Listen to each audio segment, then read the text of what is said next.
اس سے ثابت یہ ہوا استغفار کرنا، مغفرت طلب کرنا یہ مومن ہونے کی نشانی ہے۔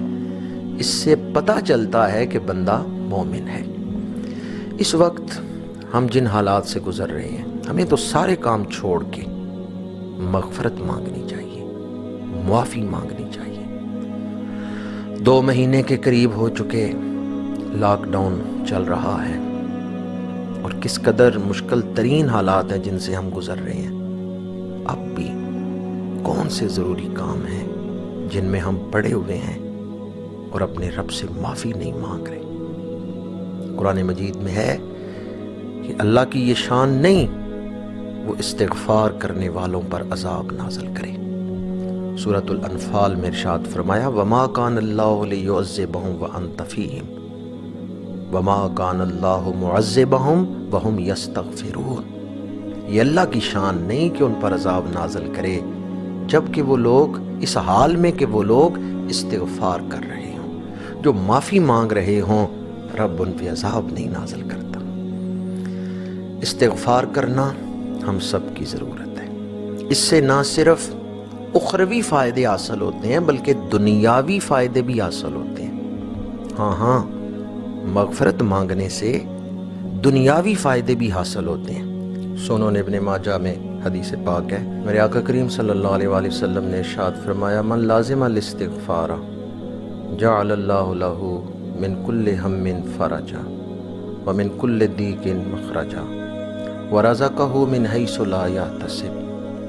فرمایا جو اپنے اوپر استغفار پڑھنا لازم کر لے، اللہ تعالیٰ اس کے غم کو دور کر دیتا ہے، اسے غم سے نکال لیتا ہے، اللہ تعالیٰ اسے تنگ دستی سے نکال لیتا ہے، اور اللہ اسے وہاں سے رزق عطا کرتا ہے جہاں اس کا گمان بھی نہیں ہوتا۔ یہ حدیث پاک بتا رہی ہے کہ استغفار کرنے سے رزق میں بھی برکت ہوتی ہے، مشکلات بھی آسان ہوتی ہیں، اور دل کو بھی اطمینان مل جاتا ہے، تنگی دور ہو جاتی ہے۔ اسی طرح سنن ابن ماجہ میں ہی حدیث پاک ہے، میرے آقا کریم نے ارشاد فرمایا اس آدمی کو مبارک ہو جس کے نامہ اعمال میں کثرت سے استغفار ہو۔ تو یہ مبارک بھی مطلق ہے، یعنی جس کے نامہ اعمال میں استغفار کثرت سے ہے، دنیا میں بھی اسے خوشیاں حاصل ہوں گی، آخرت میں بھی اسے خوشیاں حاصل ہوں گی۔ یہ عشرہ مغفرت ہے۔ رمضان شریف کا دوسرا عشرہ شروع ہو چکا ہے۔ اب بھی اگر کوئی استغفار نہ کرے، اللہ سے معافی نہ مانگے، تو وہ کب استغفار کرے گا؟ بعض لوگ یہ سوال کرتے ہیں کہ ایک دفعہ میں نے توبہ کی پھر توڑ دی، پھر توبہ کی پھر توڑ دی، یا استغفار کتنی دفعہ کرنا چاہیے؟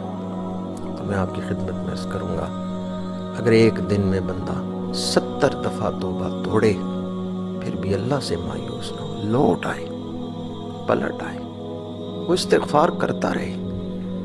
بعض لوگ کہتے ہیں کہ استغفار کا کیا فائدہ جب استغفار جینون نہ ہو، جعلی ہو، نقلی استغفار کا کیا فائدہ؟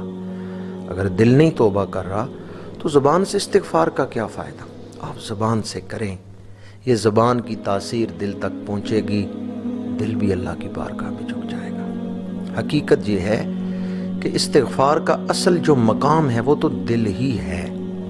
یہ استغفار دل کی عبادت ہے کہ دل اللہ کے آگے معافی مانگ رہے، لیکن اگر دل میں وہ کیفیت نہیں تو آپ کم از کم جو حالت ہے کہ مقام ہے اس کو حاصل کر لیں، زبان سے استغفار کریں۔ جب آپ زبان سے استغفار کرتے رہیں گے اس کا اثر دل تک بھی پہنچے گا اور دل اللہ کی بارگاہ میں جھک جائے گا۔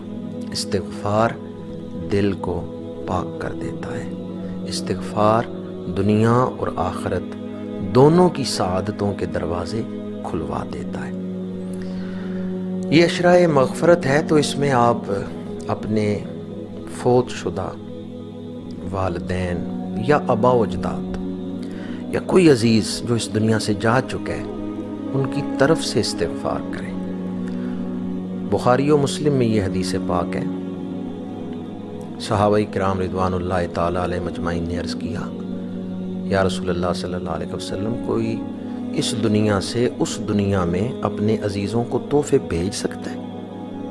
میرے آقا کریم نے فرمایا بلا کیوں نہیں، اِنَّ ہدیۃ الاحیاء للاموات الاستغفار لہم، فرمایا اہل دنیا استغفار کریں اللہ تحفے بنا کے قبروں میں بھیج دیتا ہے، اہل برزخ کو وہ تحفے بنا کے پیش کیے جاتے ہیں۔ رمضان شریف کی مبارک گھڑیوں میں اپنے مرحومین کو تحفے بھیجیں، استغفار پڑھیں۔ کوئی ایک وقت میں نے اپنے والد گرامی کو، میں نے اپنی والدہ کو، میں نے اپنے دادا کو یا اپنے فلاں عزیز کو جو دنیا سے جا چکا ہے، میں نے تحفہ بھیجنا ہے رمضان میں، استغفار کی ایک تسبیح نکالیں یا چند دفعہ جتنی دفعہ پڑھ سکتے ہیں۔ ایک حدیث پاک میں ہے، مسند امام احمد میں یہ حدیث پاک ہے، میرے آقا کریم صلی اللہ علیہ وسلم نے فرمایا کہ قیامت کے دن ایک شخص نامہ اعمال کھولے گا تو اس کے اندر نیکیاں ہوں گی، وہ عرض کرے گا، فرشتوں سے پوچھے گا یہ نیکیاں میں نے نہیں کی، میرے درجے کیسے بلند ہو گئے، یہ استغفار میرے نامہ اعمال میں کیسے لکھا ہوا ہے؟ فرشتے کہیں گے تیری اولاد نے تیری طرف سے استغفار کیا، اس وجہ سے اللہ نے تیرے درجے بلند کر دیے۔